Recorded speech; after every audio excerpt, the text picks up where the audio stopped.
मंडळी, कर्ज घेऊन अडकलाय आणि ते कर्ज तुम्हाला फिटत नाही.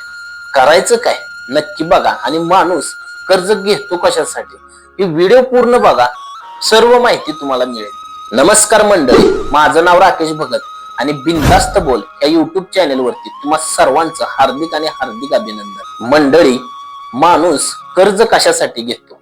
काहीतरी अडचण असते आणि ती अडचण आपली दूर होण्यासाठी कर्ज घेतो.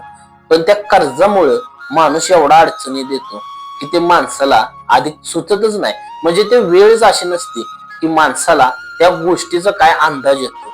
मंडळी, ह्या गोष्टीचाच कंपन्या असो किंवा ऑनलाईन कर्ज असो किंवा तुम्ही एखाद्या सावकाराकडून कर्ज घेतले, सावकार की आता बंद आहे तरी सुद्धा लोक घेतात कर्ज. पण ते कर्ज घेतात कशासाठी? कारण ती अडचण एवढी मोठी असते की ती अडचण गेलीच पाहिजे.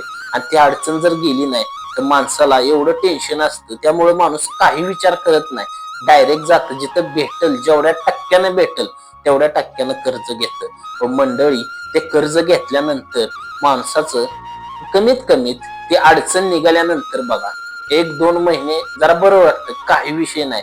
पण त्याच्यानंतर खरी गंमत चालू होती. मंडळी, तुम्ही जर एखाद्या खाजगी सावकाराकडनं जर कर्ज घेतलं असेल तर आता तुम्ही बघताय 10 रुपये टक्क्याच्या खाली कुणीही 1 रुपया व्याजानं देत नाही. आणि व्याजानं देणं घेणं हा कायदेशीर गुन्हा आहे मंडळी. पण माणसं घेतात. का घेतात? काहीतरी मजबुरी असेल. आणि काही लोक तर ह्या डिप्रेशनमुळे स्वतःचा जीव सुद्धा घालवून बसतात. पण मंडळी, आपली आजची व्हिडिओ संपूर्ण बघा.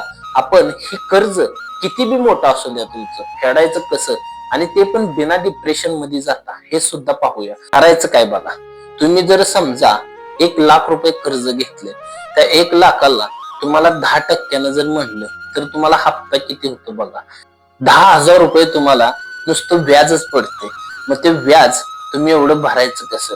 तुम्हाला जर इन्कम महिन्याचा 20 ते 25,000 रुपये आणि तुम्हाला महिन्याचं व्याजच 10,000 रुपये जाते आणि बाकीचा तुमचा खर्च एक 10,000 रुपये होतोय, तर तुमचं शिल्लक राहतच नाही काय.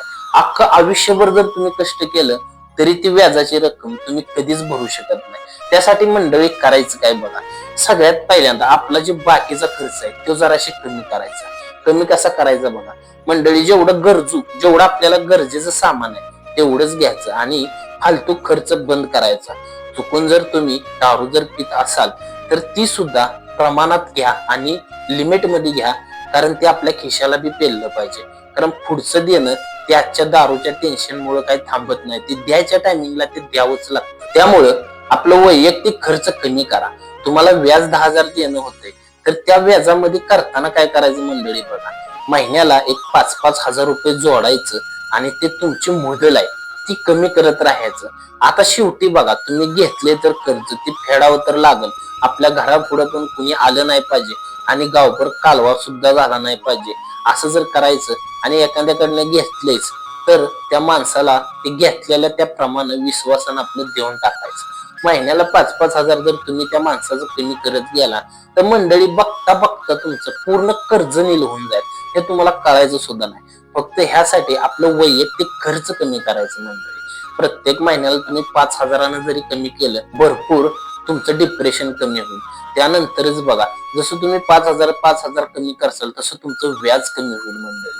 तुम्ही जेव्हा 10,000 व्याज भरताय ते हळूहळू 9,000 होईल, 8,000, 5,000 असं करत करत तुमचं व्याज एकदम 1,000 ते 500 रुपये पर्यंत येईल.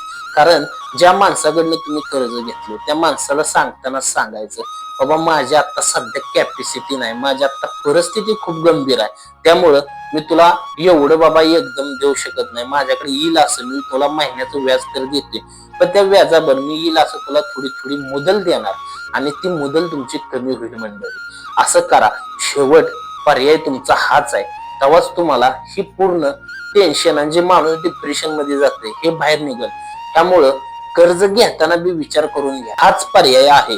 पण मंडळी, काय काय लोक बघा, एक कर्ज देण्यासाठी दुसरं कर्ज काढतात. हा पर्याय कितपर्यंत योग्य आहे मंडळी? हा पर्याय योग्य नाही. तुम्ही तिकडं कर्ज दिलं तरी इकडलं कर्ज तुमचं चालू. काय काय लोक तर ऑनलाईन लोन सुद्धा काढतात. ते ऑनलाईन लोन काढून मग तिकडलं लोक कर्ज भरतात. पण इकडचं ऑनलाईन लोन मुळे तुमचं सिबिल पण झिरो होतं आणि माणूस जेव्हा कर्जात असतो तेव्हा तुम्हाला इकडलं आणि तिकडलं कर्ज देताच येत नाही मंडळी. त्यामुळं जेव्हा मी पहिल्यांदा पर्याय सांगितला हा सगळ्यात अतिउत्तम पर्याय.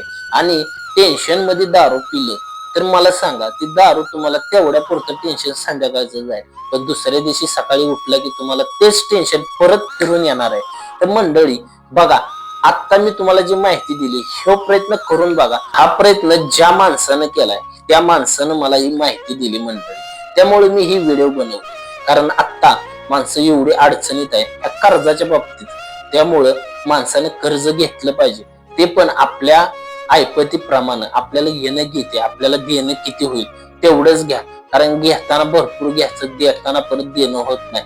त्यामुळं नाव बी खराब होतं. दुसरी गोष्ट कालवा आणि आपल्या घरापुढे माणसं येतात, ही सगळ्यात महत्वाची गोष्ट होती मंडळी. त्यामुळं आपलं येणं बघून कोणतीही गोष्ट करावी मंडळी. आजची व्हिडिओ जर तुम्हाला आवडली असेल तर व्हिडिओला लाईक नक्की करा. चॅनेलवरती नवीन असाल तर चॅनेलला सबस्क्राईब करायला मात्र विसरू नका मंडळी. व्हिडिओ कशी वाटली कमेंट मध्ये तेवढं नक्की सांगा. धन्यवाद.